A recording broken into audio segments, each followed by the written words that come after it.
আদ্রিতার চোখে নীল ছিল নিছকই একজন চাকর। সে সারাদিন আদ্রিতার ভাই ফরমাস খেটেও ওকে সন্তুষ্ট করতে পারত না।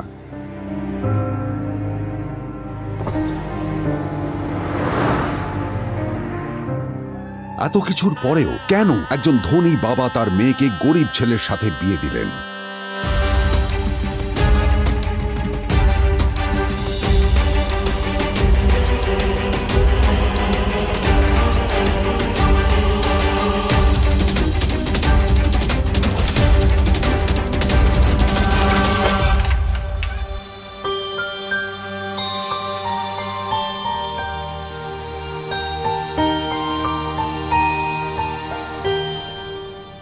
এবং তারপরে সেই মেয়েটি তার গরিব স্বামীর কাছ থেকে নতুন বছরে এমন একটা গিফট পেয়েছিল যে তার চক্ষু স্থির হওয়ার জোগাড় হয়েছিল। আর ওর স্বামী সম্পর্কে সত্যিটা জানার পর তো ও প্রায় অজ্ঞান হয়ে গিয়েছিল।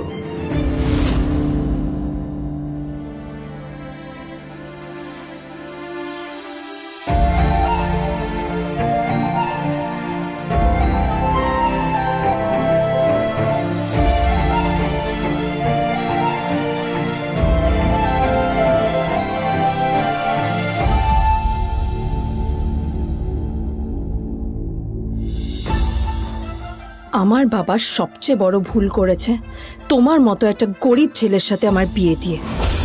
আমার সব বন্ধুদের স্বামীরা ওদের কত দামি দামি গিফট দেয়, আর তুমি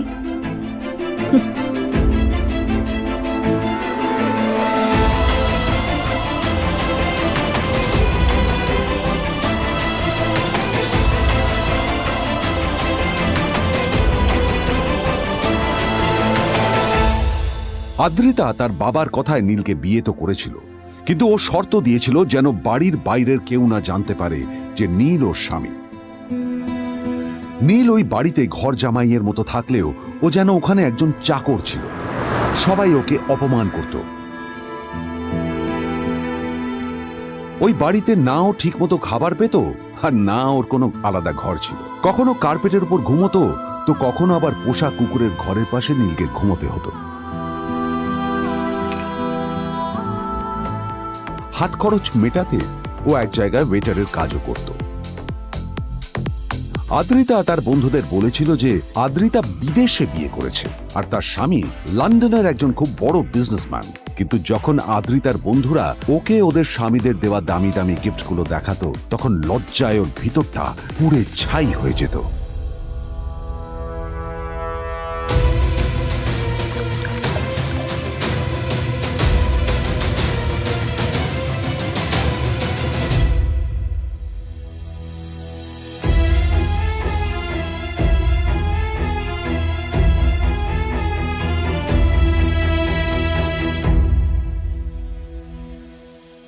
এই যে শোনো, নিউ ইয়ারে আমার একটা গিফট চাই তোমার থেকে। আর গিফট যেন দামি হয়, হ্যাঁ, মানে খুব দামি, কয়েক লাখ টাকা। ওকে? কয়েক লাখ টাকা? কিন্তু অদ্রিতা, এত টাকা আমি একসাথে কখনো দেখিনি। তোমাকে এত দামি গিফট আমি কি করে দেব? এটা তো তোমার বিয়ে করার আগে ভাবা উচিত ছিল। একজন পুরুষ মানুষ হয়ে নিজের স্ত্রীর এইটুকু ইচ্ছা তুমি পূরণ করতে পারবে না? স্ত্রীর এই কথাগুলো নীলকে আহত করে। নিঃশব্দে ওখান থেকে চলে যায় নীল।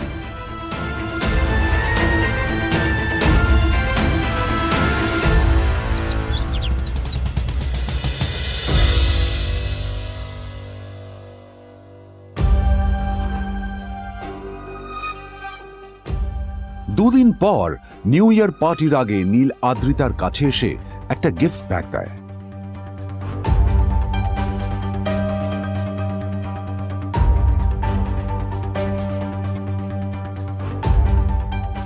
আদ্রিতা মুখ বেজার করে বাক্সটা খুলল, তবে তারপর বাক্সের ভেতরে গিফটটা দেখতেই ও চমকে গেল।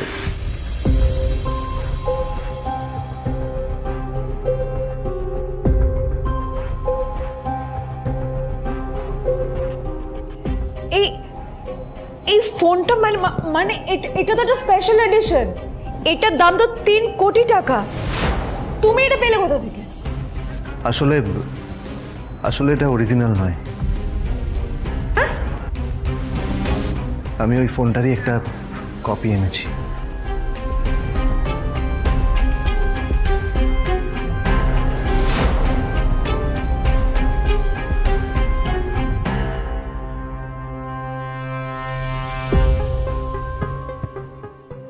কিন্তু আদ্রিতার নীলের কথায় একটু সন্দেহ হয়, কারণ ফোনটা দেখে একেবারেই আসল বলেই মনে হচ্ছিল।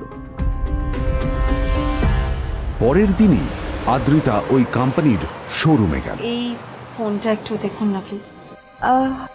ওয়াও, আচ্ছা ম্যাম, আপনি কি মিস্টার রয় চৌধুরীর বন্ধু? কে মিস্টার রয় চৌধুরী? ও, আপনি কি ওই রয় চৌধুরী গ্রুপ অফ ইন্ডাস্ট্রিজের মালিকের কথা বলছেন? হ্যাঁ। না না, আমি ওনাকে চিনি না। আমি কেন, আমার মনে হয় কেউই ওনাকে চেনে না। বড় বড় মানুষেরাই ওনা দেখা পান না। আমিও কোনোদিন ওনাকে দেখিনি, কিন্তু সাডেনলি আপনি এই প্রশ্নটা করলেন কেন? অ্যাকচুয়ালি ম্যাম, আপনার হাতের এই ফোনটা আসলে এটা ফোনের স্পেশাল এডিশন। এই কাটিং, এই ডিজাইন, এই লোগো, এটা জাল করা ইজ নেক্সট টু ইম্পসিবল। আর গোটা ভারতে বিক্রি হওয়া এই ফোনের সেকেন্ড পিস এটা, যেটা মিস্টার রয় চৌধুরী কিনেছিলেন। সেজন্য জিজ্ঞেস করছি ম্যাম, আপনি এই ফোনটা কোথা থেকে পেলেন? তবে কি নীলই মিস্টার রয় চৌধুরী, নাকি নীল এই ফোনটা চুরি করেছে? বেকার নীলের কাছেই কোটি টাকার ফোন কোথা থেকে এলো? নীলের সত্যিটা তাহলে কি? আর ও যদি সত্যি বড়লোক হয়ে থাকে, তবে ও নিজের শ্বশুর বাড়িতে খরচামাই হই বা থাকে কেন? আদ্রিতা এসব কথাই মনে মনে ভাবছিল। তবে আদ্রিতার বিশ্বাস ছিল যে কোনো না কোনো মতলব করেই নীল এই ফোনটা আদ্রিতার জন্য নিয়ে এসেছিল। কিছুদিন পর আদ্রিতা সেই ফোনটার কথা ভুলে গেল। নীল সকাল সকাল ঘুরতে বেরিয়েছে বাইরে।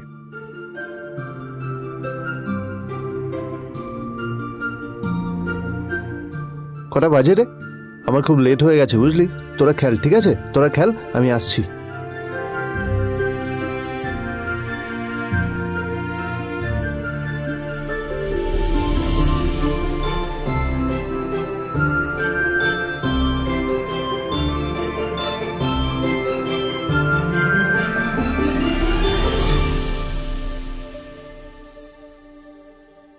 নীল, জল পড়ছে না কেন দেখো না।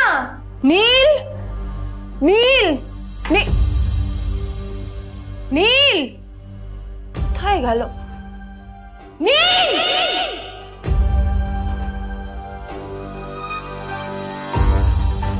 নীল, নীলকে ডাকছে কেন বলতো? ওইদিকে বাড়িতে আদ্রিতা আর চিত্রা আশ্চর্য হয়ে গেল যে নীল হঠাৎ কোথায় উধাও হয়ে গেল।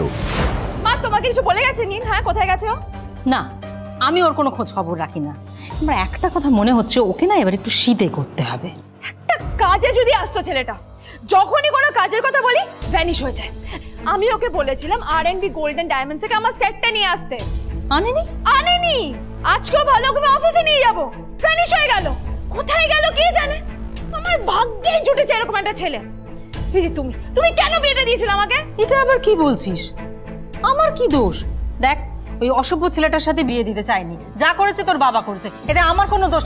তখনই হঠাৎ নীল সেখানে এসে উপস্থিত হলো, কিন্তু ও দুজনকে উপেক্ষা করে ভিতরে চলে যাওয়াই শ্রেয় মনে করল।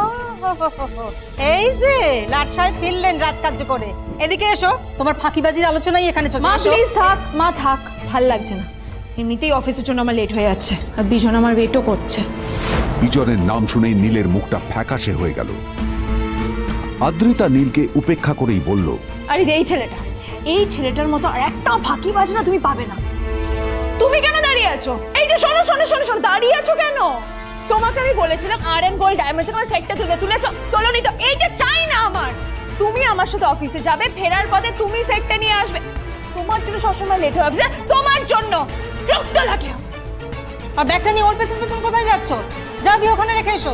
নীল চিত্রার সাথে মাঝে মাঝে ঝগড়া করলেও তার স্ত্রী আদ্রিতার সাথে ও কখনো ঝগড়া করতো না। সত্য সব অপদার্থ।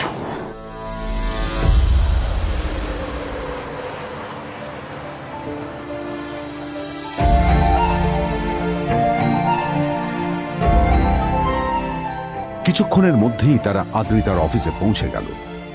আদ্রিতা গাড়ি থেকে নামতে নামতে দেখলো যে তার কাছে অনেকগুলো ফাইল আছে। নীলের দিকে তাকিয়ে ওকেই ফাইলগুলো নিয়ে ভেতরে আসতে বলল। চলো, হা করে দাঁড়িয়ে আছো কেন? ফাইলগুলো নিয়ে ভেতরে এসো।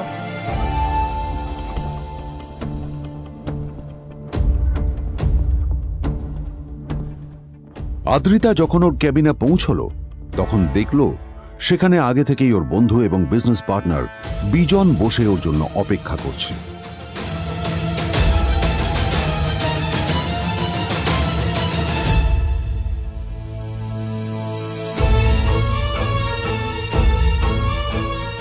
কোথায় ছিলে বলো? আমি 1 ঘন্টা ধরে তোমার জন্য এখানে ওয়েট করছি। এই লোকটার কি কোনো কাজকর্ম নেই?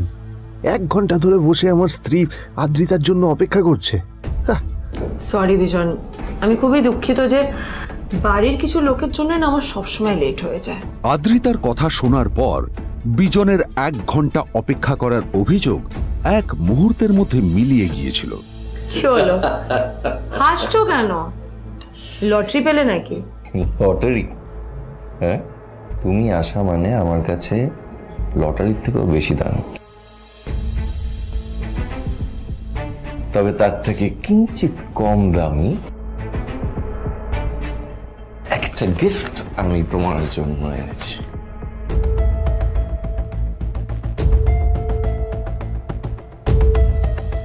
This is a rare diamond necklace for you. এটা আমার জন্য? সত্যি? এই শহরে এটা খুঁজে পাওয়া খুব বিরল। Just like you. Like it? Thank you. You're welcome.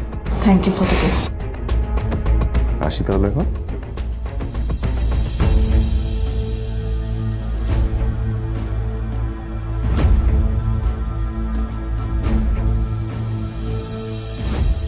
Adrita, আমি আজ পর্যন্ত তোমাকে কোনো রকম উপদেশ দিইনি, কিন্তু আজ আমি তোমাকে বলতে বাধ্য হচ্ছি। এই যে এই লোকটা তোমাকে শুধুমাত্র ইমপ্রেস করার জন্য একটা নকল সস্তার হীরের গয়না দিয়ে গেছে। এরকম একটা লোকের সাথে তোমার মেশা উচিত না। ভবিষ্যতে কিন্তু তুমি বিপদে পড়বে। আদ্রিতা, আমি তোমাকে কথা দিচ্ছি, আমি তোমার জন্য আসল রেয়ার একটা হীরের গয়না এনে দেবো, এর চেয়েও দামি, এর চেয়ে অনেক অনেক বেশি দামি। তার জন্য আমাকে যাই করতে হোক না কেন, আমি তোমাকে একদিন ঠিক এনে দেবো, ঠিক এনে দেবো তোমাকে। তাদের বিয়ে হয়েছে 2.5 বছর। এর মধ্যে প্রথমবার তার মনে হলো নীল তার জন্য লড়াই করছে। নীলের এই রূপটা দেখে আদ্রিতা চমকে গেল। আজ প্রথমবারের মতো আদ্রিতার মনে প্রশ্ন এলো, নীলকে নিজের থেকে দূরে সরিয়ে রেখে আমি কি কোনো ভুল করছি? না না, এটা আমি কি ভাবছি? বিজন আমার বিজনেস পার্টনার, ও আমাদের মেইন ইনভেস্টর। নীলের এই অ্যাকশনের কারণে বিজন আমার কোম্পানি থেকে ব্যাক আউট করে গেলে কি হবে? না না না না না, নীলের জন্য আমি আমার এত বছরের পরিশ্রমকে জলে দিতে পারি না। আমার নীলকে নয়, আমার বিজনকে প্রয়োজন। এইসব ভাবতে ভাবতে আদ্রিতার নীলের ওপর রাগ হতে শুরু করে। আদ্রিতার রাগ তখন চরমে উঠে যায়।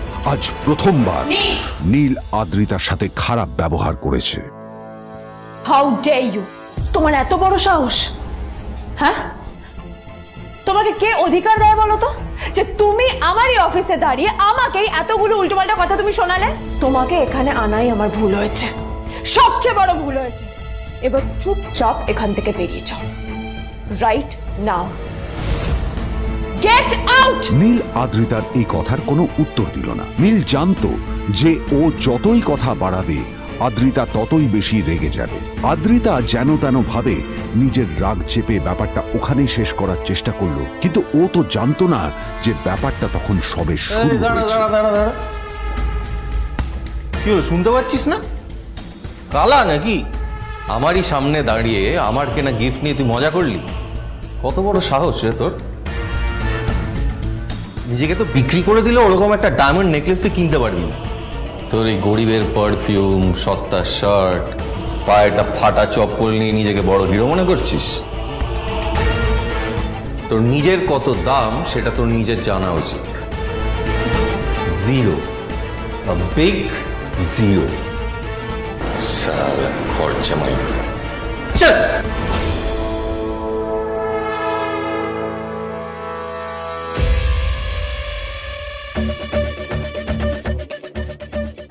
নীল তখনও ঝামেলা করার মেজাজ ছিল না, কিন্তু যখন কেউ অন্যের নীরবতা সুযোগ নিতে শুরু করে তখন কথা বলাটা প্রয়োজন। নীল আঙুল তুলে পেছনের দিকে ইশারা করে। প্রথম কথা, ওই যে ওখানে দাঁড়িয়ে আছে, ও আমার স্ত্রী।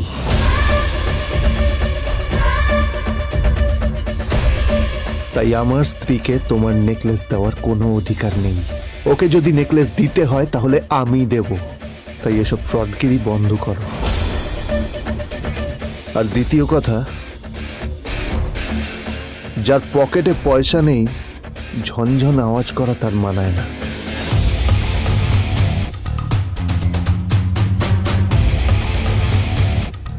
নীল বিজনকে তার সোয়াগ দেখিয়ে বেরিয়ে গেল।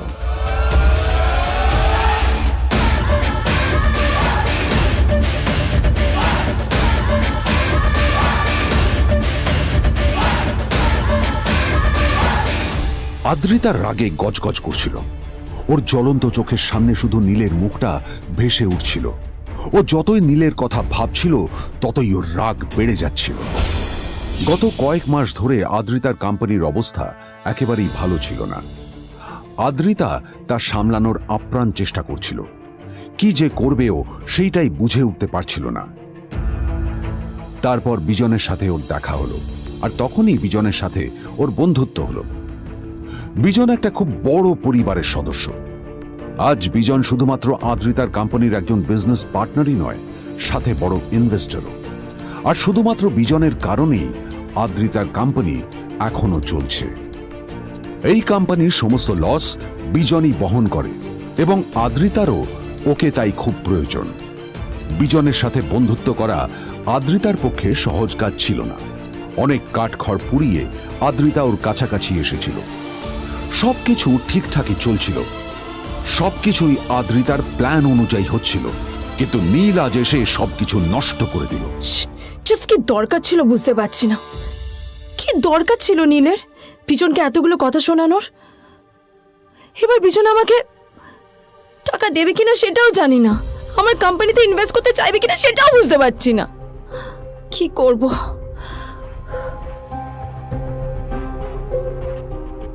এখন আদ্রিতা ওকে কিভাবে বোঝাবে?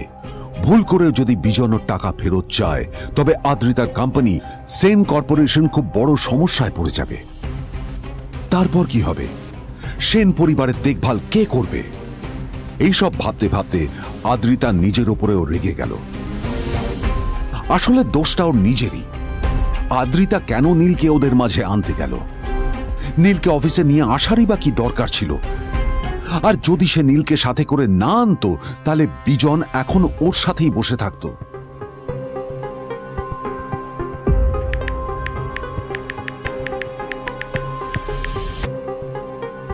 প্যামেলা, আমি মিটিংয়ে বেরোবো, আমার চেঞ্জটা একটু নিয়ে এসো প্লিজ। Thank you. আর অন্যদিকে সেন কর্পোরেশনের অফিস থেকে বেরিয়ে নীলের খুব ফুরফুরে লাগছিল। তখনই হঠাৎ ওর ফোনটা বেজে উঠল। ফোনটা ছিল মিস্টার রায় চৌধুরীর। তিনি ছিলেন শহরের সব থেকে বড় বিজনেসম্যান। হ্যাঁ মিস্টার রায়চৌধুরী, আমি আপনাকেই ফোন করতে যাচ্ছিলাম। আমি একজন বিশেষ লোকের সাথে তোমার একটা মিটিং ফিক্স করেছি।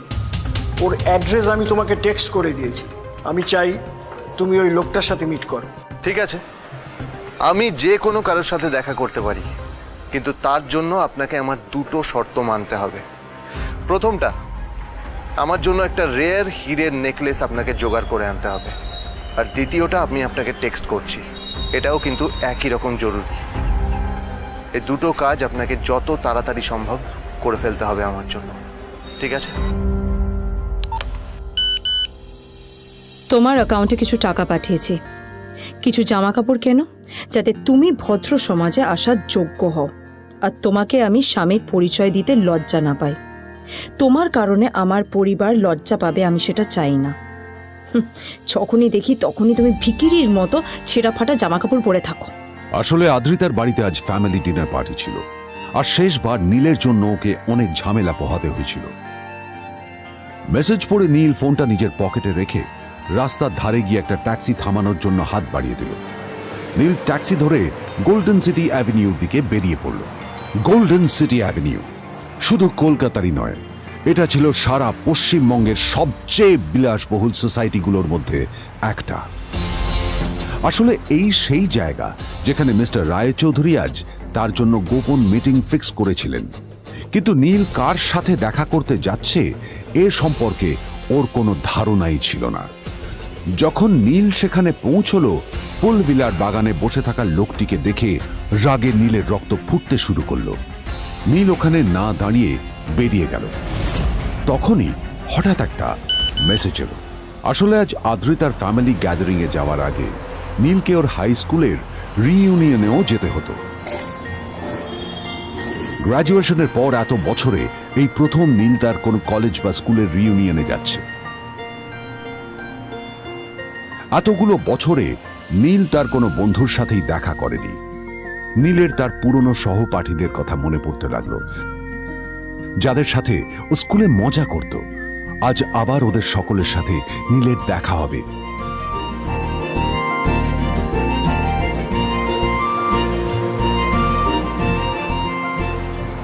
আর এই সব কিছু ভেবেই নীল এক্সাইটেড হয়ে যাচ্ছিল। আসলে সোহিনীকে নীল তার স্কুল টাইমে পছন্দ করত।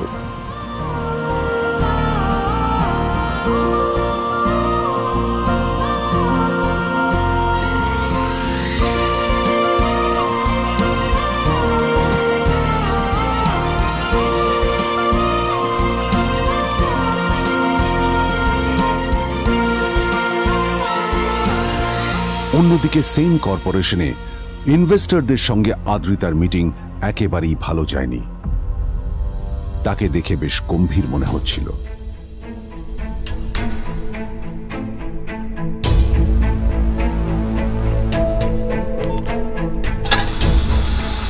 ভাই, পৃথিবীতে এমন লোকও আছে, কি দিমাগ দেখলি? হ্যাঁ, কাজকর্ম তো কিছু করার নেই, আর কিছু করেও না। হ্যাঁ, শুধু চলে এসছে আমাদের ম্যাডামকে রাখাতে। এই 1 বছরে না কিচ্ছু বদলায়নি। আরে আমি তো ভেবেছিলাম যে এর সাথে ম্যাডামের আর কোনো সম্পর্কই নেই, কিন্তু না, এখন যা দেখছি উল্টে ম্যাডামের মাথায় উঠে নাচছে। আমার মাঝে মাঝে মনে হয় এদের দুজনের বিয়ে কিভাবে হলো। আর বিয়ে তো অনেক পরের কথা, 2 বছর হয়ে গেল এদের এখনো ডিভোর্স হলো না। হ্যাঁ, আমার তো ভাবলে কিরকম অবাক লাগছে। যা বলেছিস।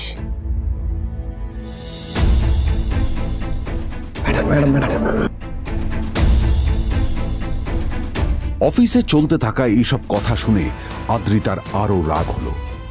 আদ্রিতা ক্যাবিনে যাওয়ার পরে রাগকে নিয়ন্ত্রণ করা ওর পক্ষে আরো কঠিন হয়ে গেল। ও তখন বুঝতেই পারছিল না যে ওর রাগ কিভাবে নিয়ন্ত্রণ করবে। আদ্রিতা এটাও ভাবছিল যে নীলের জন্য ওকে আর কত অপমানিত হতে হবে।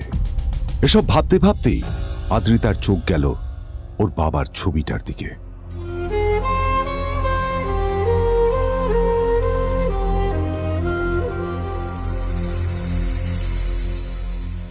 আমি তো তোমার সবচেয়ে প্রিয় মেয়ে ছিলাম বাবা, তাই আমি সবসময় ভেবেছি যে তুমি আমার জন্য যাকে সিলেক্ট করবে সে সব থেকে শ্রেষ্ঠ হবে। তাই আমি নিজে থেকে কখনো কোনো রিলেশনশিপে যাইনি, আর তোমার কাছে বিয়ের কোনো শর্তও রাখিনি। কিন্তু তুমি না আমার সাথে কি করলে? এই গাধাটার সাথে আমাকে বিয়ে দিলে। আমার জীবনটা নষ্ট হয়ে গেল, শেষ হয়ে গেল।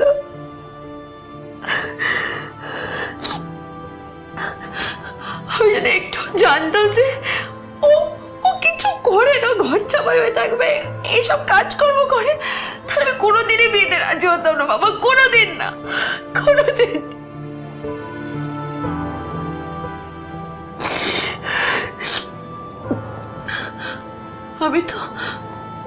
আমি তো সবসময় ভাবতাম যে বাবা মারা তাদের সন্তানের ভালো চায়, কল্যাণ চায়, তাদের জন্য চিন্তা করে, কিন্তু কিন্তু বাবা তুমি আমার জন্য একটু চিন্তা করোনি। তুমি শুধু তোমার শেষ কর্তব্যটুকু করতে চেয়েছিলে, শেষ ইচ্ছাটুকু রাখতে চেয়েছিলে, ব্যাস পালন করা হয়ে গেছে। আর আমাদের তুমি ছেড়ে চলে গেলে, তুমি আমাকে ছেড়ে চলে গেলে। অন্যদিকে নীল রিইউনিয়ন পার্টির জন্য হোটেল প্রাইম স্টারের দিকে রওনা হলো। হোটেল প্রাইম স্টার ছিল শহরের সবচেয়ে দামি হোটেল। ওখানে শহরের সব বড় লোকেরা যাতায়াত করত। নীল যখনই তার পুরনো বাইকটা নিয়ে ওখানে পৌঁছলো, ওর পুরনো জামা কাপড়, পুরনো বাইক আর ওর পায়ে ছেঁড়া চপ্পল দেখে সিকিউরিটি গার্ড ওকে গেটের বাইরেই আটকে দিল। কোথায় যাচ্ছিস শালা ভিকিরি? না না দাদা, আপনি আমাকে ভুল বুঝছেন। আসলে আমাকে ইনভাইট করা হয়েছে, আমি এই হোটেলেই এসেছি।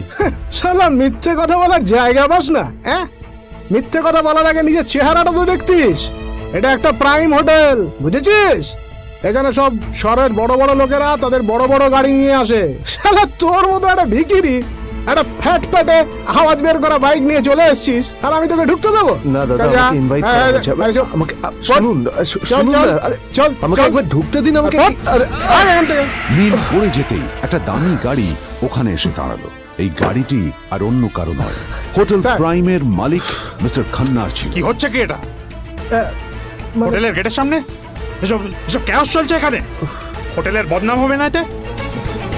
স্যার দেখুন না, এই যে ভিকিরিটা হোটেলে ঢুকতে যাচ্ছে, আমি বারণ করছি, শুনছে না স্যার? Shut up! আপনি কি করতে আছেন? কে কি হচ্ছে দেখি দেখি কে? মিস্টার খান্না তার চশমা খুলে নীলের দিকে দেখলেন, আর ওনার মুখটা হাঁ হয়ে গেল।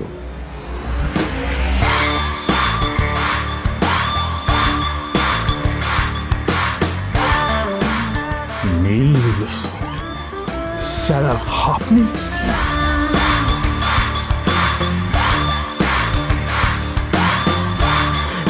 Extremely sorry sir.